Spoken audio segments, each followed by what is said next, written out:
Friends, welcome back to Raza Vlog. नोंथांमोन बयखौ बरायबाय आंनि बे राजा Vlog चेनेलाव फिन खेबसे बरायहरनो थाबाय। दिनै मोनसे जायगायाव थांनो नागिरदों माने मासरिलि दङ आरो ना मानसिफोर लांनो नागिरदों आं गारिजों नै अट'जों थांनो नागिरदों आरो दायो बेयावनो थांनोसै आंहा I am Zaibrang Moy or Soy. देखायखानांगोन जायब्रेंबाबो जुथा लेथ्राबाबो गानलांसै बोरायखौनो थान्दा ना दिनै माने बोथोरा बिराद थान्दा दाबो माने थान्दायानो खाराखै आरो नायनो हागोन सान्दुंबो गैया माबो गैया नै थान्दाथार आरो बोथोरा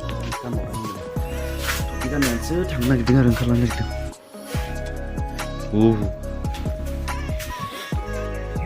ओंखारलांसै नायलांबाय थादो भिडिअखौ नोंथांमोना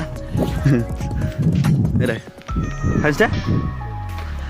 लायन थांनोसै लायन बाय बाय लाडु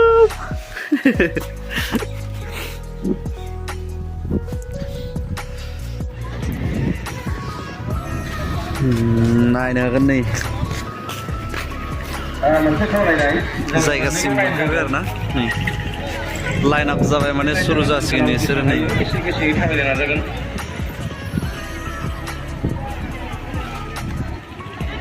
बिनि बागै मा जामारदों बिनि माने फारसे आं मोजाङै मिथिजोबाखै माने आदाया बुंना होदो आरो आंनि बे चेनेलाव मा रिजननि थाखाय दिनैनि बे प्रग्राम मानि थाखाय जादों आरो ना बेखौ आं मिथियाखै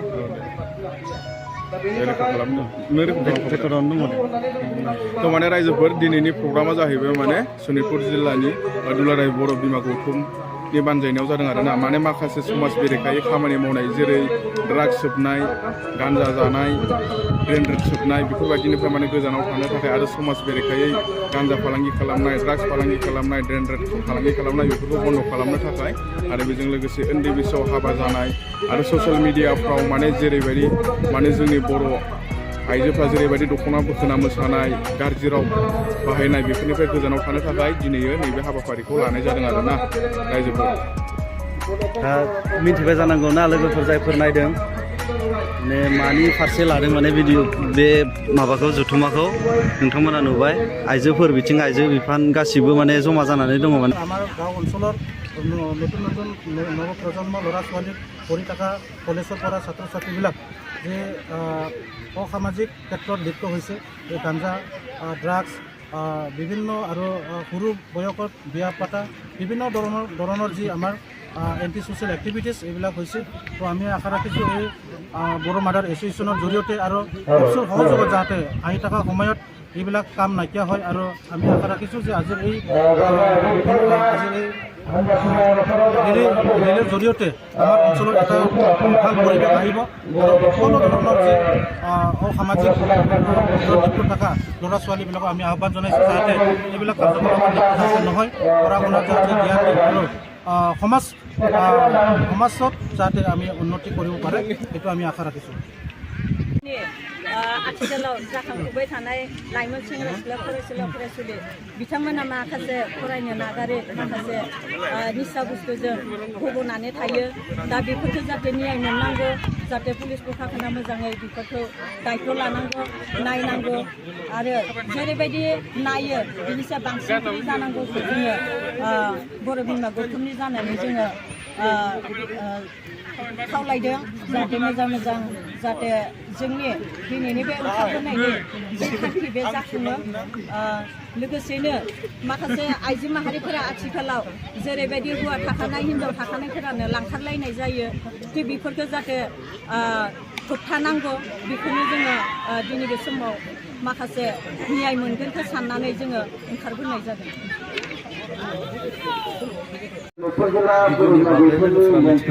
मा बेसेबां बाथ्रा बुंबावनो माने खिन्थाखाबाय मिथिखाबाय जानांगौ स' फ्रेन्ड्स दायो माने स्टार्ट जाबाय आरो माने रेलिया दायो जागायजेनबाय माने थांबाय ओंखारलांजेनबाय नै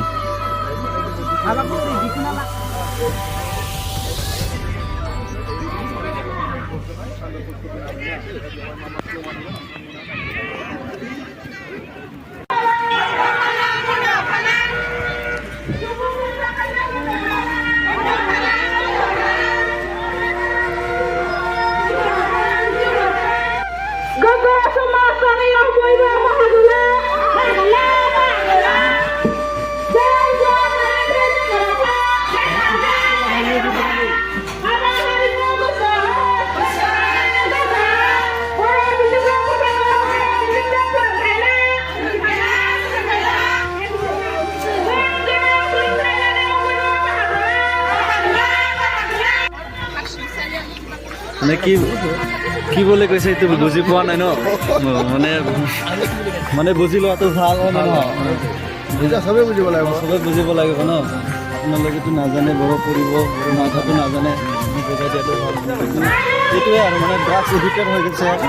মানে এইটো মানে ৰখিব লাগে এইটোৰ কাৰণে কৈছে আৰু সৰু সময়ত মানে বেয়া পাতি যে যিটো মানে বেয়া কথা এইবিলাক বন্ধ কৰিব লাগে মানে বেয়া ৰিলছ বনাই আৰু এইবিলাক এইবিলাক মানে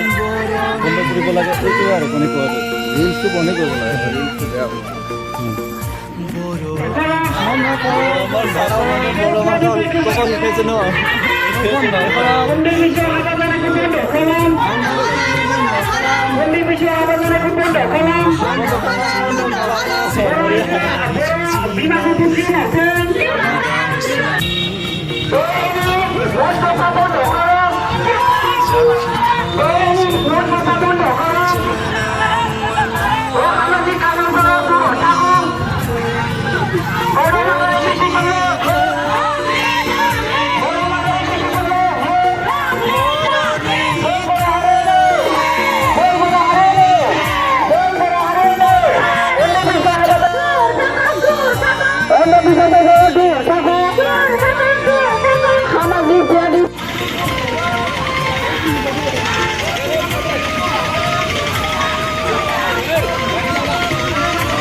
মদ আৰু গাঁজা বিক্ৰী কৰা বন্ধ কৰক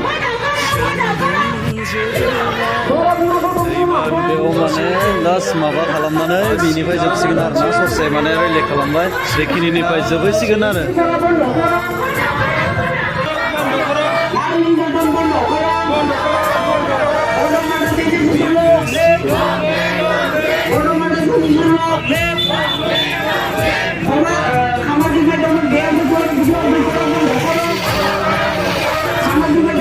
जोंनि शनितपुर जिल्लानि दुलाराय बर' फरायसा आफादनि नांगोना आफादगिरिसा नेहाथारिसा लोगोसे गोख्रोंगिरि सोलोंथाइनि नेहाथारिसा लोगोसेनो बायदि बिबानाव थानाय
So friends, dayo माने गासिबो जानो गोनां प्रग्रामा जोब्बाय ओमफ्राय थांनो ओंखारबाय आरो जों माने